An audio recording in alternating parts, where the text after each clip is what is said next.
busy commenting, saying that this recent sealing of the PDP National Secretariat in Abuja is politically motivated. It is termed as a political witch hunt, as Nigerian politicians will put it. Years of Wike, the minister of the FCT, recently released a statement saying that, look, I have pulled out of all agreements I entered into with. Good evening, guys, and thank you for joining us on the Context YouTube channel. As usual, we appreciate you for your support and viewership for a couple of years, and we want to take a moment to say thank you. Nigeria's leading opposition party, the People's Democratic Party, PDP, is now in limbo. Well, today the FCT administration sealed off the PDP Secretariat, Wadata Plaza, in Nigeria's capital, Abuja, over alleged violation of land administration laws. Well, but a lot of people will give it a different meaning and interpretation, considering the current political atmosphere in the country. Many Nigerians and indeed opposition leaders and politicians are busy commenting, saying that this recent sealing of the PDP National Secretariat in Abuja is politically motivated. It is termed as a political witch hunt, as Nigerian politicians will put it. Well, this is the current state of the PDP, and this comes amid concern over the lingering leadership crisis within the PDP. And Years of Wike, the minister of the FCT, recently released a statement saying that, look, I have pulled out of all agreements I entered into with any PDP leaders, committee, whatsoever you think of. Wike is not with them at his stance due to some issues he raised, saying that justice is not being served to all the members of the PDP, and therefore he cannot continue. He will fight until justice prevails, according to Years of Wike, the FCT minister, in a recent statement he released via his social media platforms. Well, that apart, what do you make of the current state of the PDP and what is currently happening? The PDP has ruled Nigeria for 16 years consecutively, from 1999 to 2015, when President Muhammadu Buhari of the APC, former President Muhammadu Buhari, defeated the PDP with the support of some PDP governors that defected to the All Progressives Congress APC in 2015. Well, now let's talk about what is currently happening. At it stands right now, there are a lot of permutations here and there that the coalition against President Bola Ahmed Tinubu may succeed. But wait, a lot of people have different concerns. They feel like this coalition will not work. They think political parties are yet to come together and consensus hasn't been reached as it stands. But recently we have seen how Peter Obi and Atiku Abubakar met in Abuja.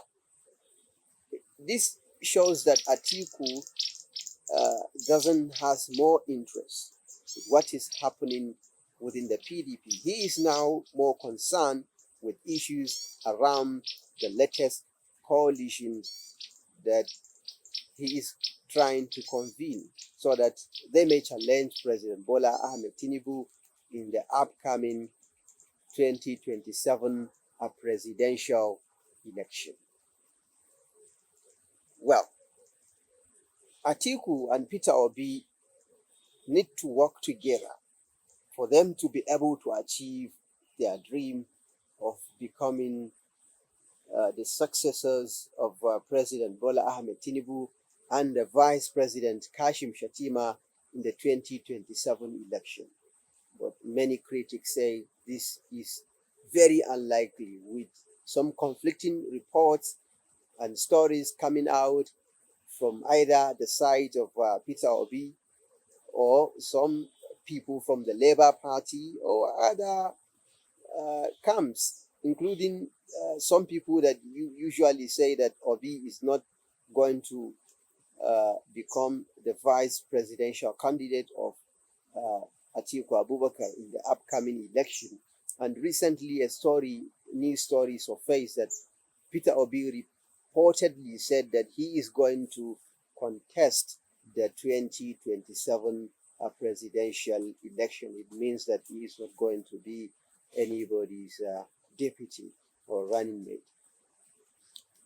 But it is clear that most of the Nigerian governors, the APC governors, there are about 23 of them, they are supporting President Bola Ahmed Tinubu. And for Atiku and Peter Obi to win the 2027 presidential ticket, presidential seat, is for them to actually woo all the influences. Of course, it is clear that the vote of the masses is what matters most, not the individualistic votes, the votes that the individual political figures will bring to the table. You are talking about millions of votes by millions of Nigerians across the 6 geopolitical zones of the country, from the northwest to the north central to the northeast, and to the south-south, the southwest, and to the southeast. The numbers must reflect the will of the people. For anybody to win the presidency of this country, he needs the support of all the regions. It is clear.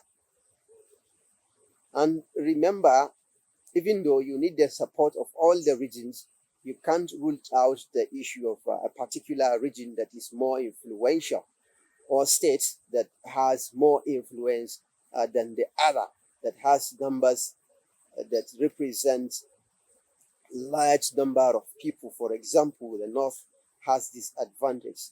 But a lot of critics feel like, look, even the North cannot produce president without the support of the South or any other region of the country.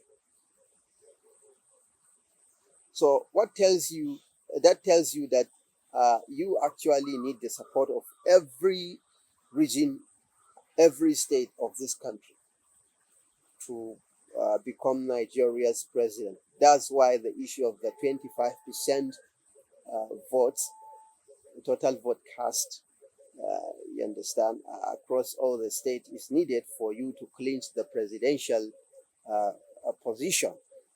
Even after the election, we have seen what happened. We witnessed what happened in the 2023 election, where a lot of concerns were raised that President Bola Ahmed Tinubu failed to win 25% of the total vote cast in the FCT. Now, so it seems there are a lot of drama coming up. But the most pressing concern now is that PDP is becoming irrelevant. The political leaders are in crisis, and they don't have a national secretariat right now. It means Atiku Abubakar may likely defect to a different political party. But at this time, nobody knows which political party Atiku Abubakar is ready to become to. One thing is clear: Atiku will defect, will likely defect. Tell me what you feel about this PDP crisis. Thanks for watching.